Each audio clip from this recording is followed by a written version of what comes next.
Because it seems like, unlike, some prior conflicts where the president had the support of most Democrats but not the Republicans and maybe not some of the independents, his overall approval rating on foreign policy and his handling of ISIS is not good. Here you can see the latest handling of ISIS, 51% disapprove, and foreign policy, his numbers have been so low. And it's to the point now, Charles, where Jimmy Carter is criticizing him. First, let me tell you one thing he said, and then I'll play you the soundbite. He came out and said, "We waited too long. We let the Islamic State build up its money, capability, and strength and weapons while it was still in Syria." He thought that was a mistake, waiting too long. And then he went on to add this. President Obama, it's been hard to figure out exactly what his policy is.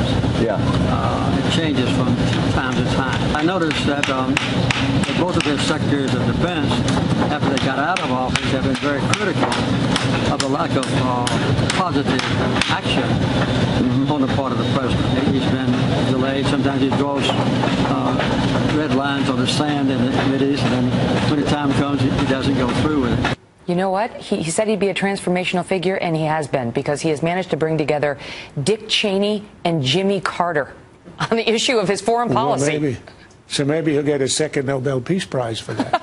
Look, what's important about that statement is what Carter mentioned about the two secretaries of defense.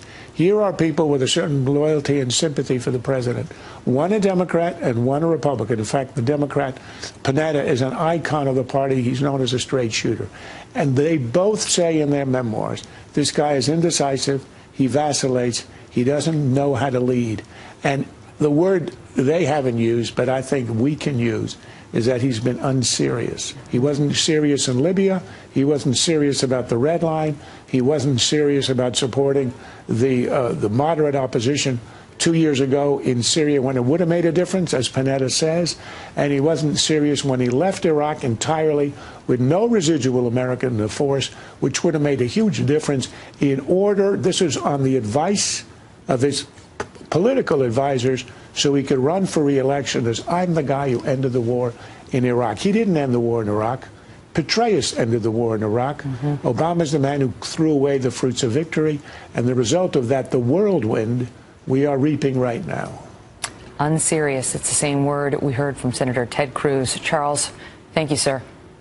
Pleasure.